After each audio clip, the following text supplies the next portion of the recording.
welcome to Bible study. I'm so excited. This is the first official Bible study day on a well-lit path. So the path that we're traveling can be dark sometimes, but God promised that His word will be a light to our feet. And so that's what we're looking for, the well-lit path. Today, I had said we were going to start in the book of James, but I pivoted. I just could not get the book of John out of my mind. And so we're going to start with the Gospel according to John.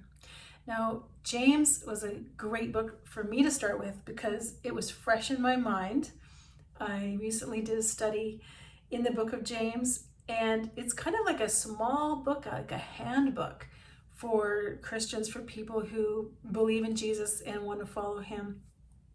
But John is more complicated. It's longer, and quite a bit longer, and it's an eyewitness account of Jesus. And so I'm excited to dive into it with you today. We're just going to do the first 5 verses.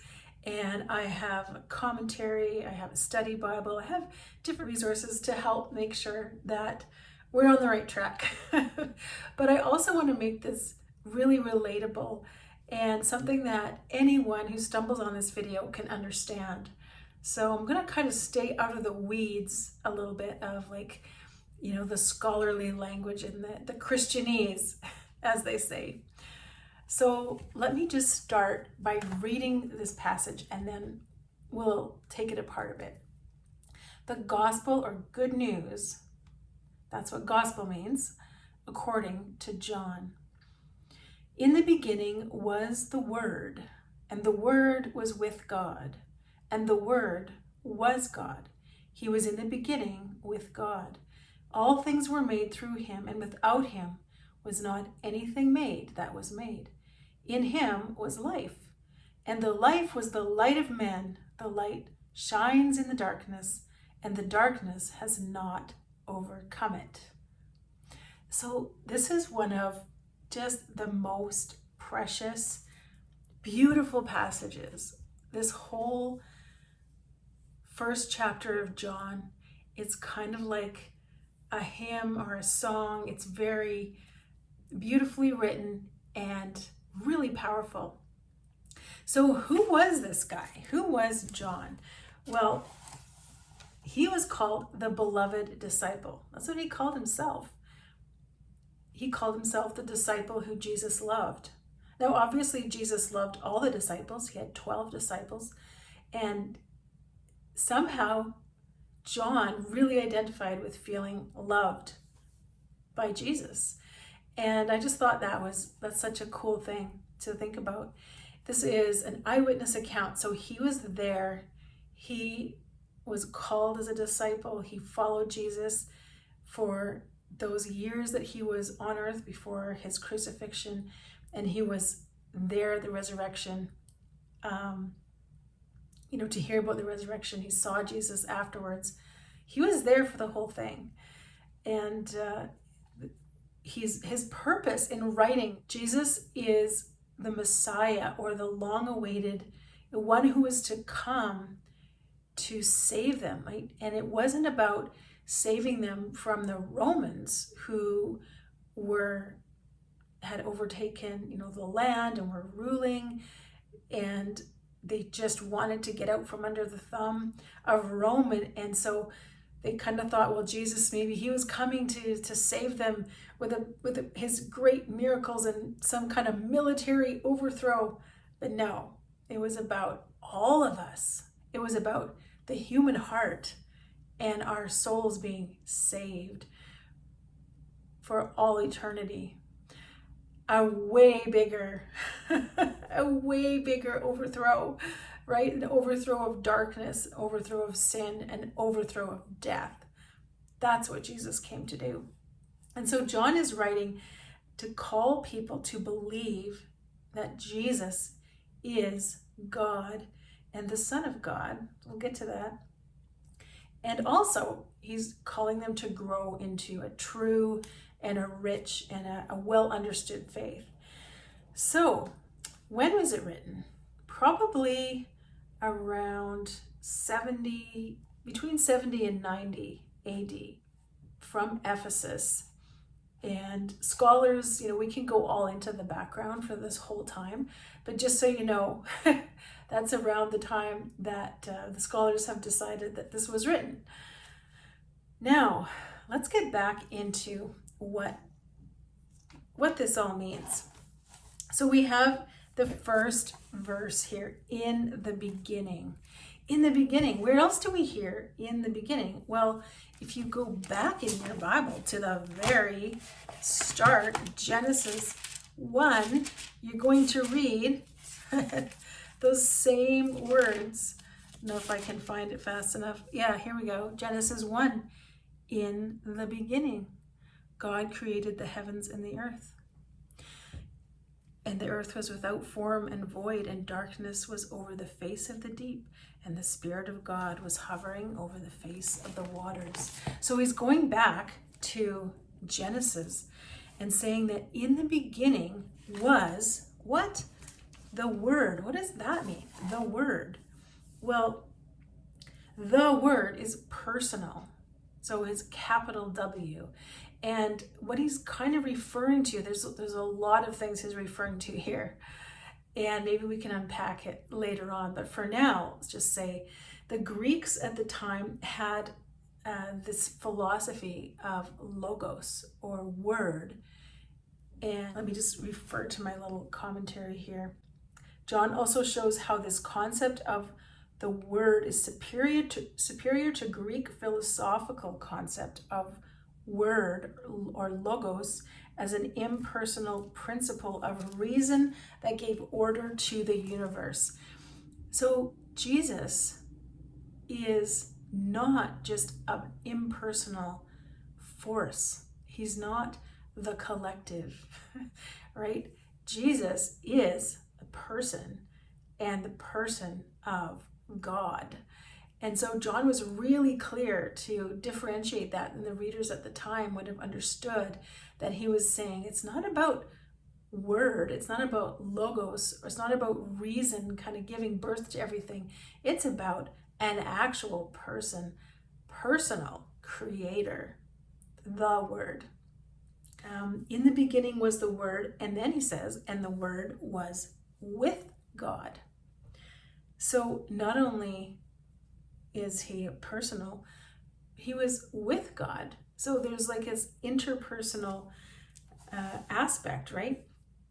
The doctrine of the Trinity jumps out here right at the start. And that's a deep doctrine that so many scholars have struggled with over the years. But basically what it just means is that God is three in one.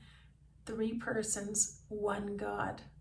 And so by saying that he was with God, John is saying that Jesus existed before creation. He's eternal. He was there at creation. And then he goes on and says, and the Word was God. So Jesus is God. And that is the core of everything, right? For them to understand that Jesus was not just a great teacher. He's not just, a version of God that came down, but Jesus is God. And that is a solid statement by John right off the bat. He was with God, he was God, and then it says he was in the beginning with God. And so what he's referring to there is at creation, all things were made through him, and without him nothing was made that was made. So he was there, and he was part of the whole process. He was not a version of God that came about later, right? Jesus was involved, he was present, he is creative and powerful, involved in bringing everything into being. So John's saying a lot here at the beginning about who Jesus is. He says, verse 4, in him was life, and the life was the light of men. So as just a quick cross-reference, the cross-reference just means other verses that support what you're reading and kind of can shed more light on the subject. He says in chapter 8, verse 12 of John, again, Jesus spoke to them saying, I am the light of the world. Whoever follows me will not walk in darkness, but will have the light of life. And then again in John chapter 12, I think verse 36, he says, so Jesus said to them, the light is among you for a little while longer. Walk while you have the light, lest darkness overtakes you. So this kind of light and darkness theme is going on in the book of John here. The light shines in the darkness, and the darkness has not overcome it. So John opens by declaring unapologetically who Jesus is and saying that he's the light. He's the light of the world, and the darkness has not overcome it. Now, in this other version, the New King James, it says, and the light shines in the darkness, verse 5, and the darkness did not comprehend it. So there's this idea that it's not understood. The light is rejected, right? And at the time, the people rejected Jesus at the time, and people still reject Jesus today. And why do they do that? Well, there's another verse I wanted to read. That's also in John, later on here. John 3, verse 19. Jesus is teaching Nicodemus, and who is one of the kind of, highfalutin people at the time. He says, and this is the condemnation, that the light has come into the world, and men loved darkness rather than light, because their deeds were evil. It says men there, but men and women, people, right? People love the darkness.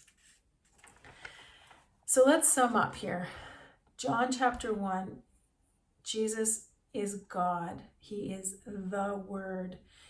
He is God expressed to us, not a word, not a divine force, but a real, personal speaker. He is the Word. He brings things into being. And so I think that's a great place to start, just introducing who Jesus is and this eyewitness account from one of the 12 disciples that walked with Jesus through all of this. And next week, we'll get into verse 6 and talk about another guy named John. So if you're reading in here, you're like, well, is that who it's talking about? But no, this is John the Baptist. So it's kind of like, I don't know, what's a common name now for us? Like Connor. There's a lot of people named John at the time. So it can get a bit confusing, but anyway, in the beginning was the Word, and the Word was with God, and the Word was God. He was in the beginning with God. All things were made through him, and without him was not anything made that was made. In him was life, and the life was the light of men. The light shines in the darkness, and the darkness has not overcome it. Isn't that a beautiful, beautiful passage of scripture? So I'm excited to keep going, and thank you for being here for this first Bible study time. I don't want to go on too long, but let me know what you think. If you have any questions in the comments, I am hoping to every once in a while do a live version of this, so that if you're watching, if you're interested, you can come into the comments and ask questions and share your insight. And yeah, so thanks for coming along. Let's walk together in the light.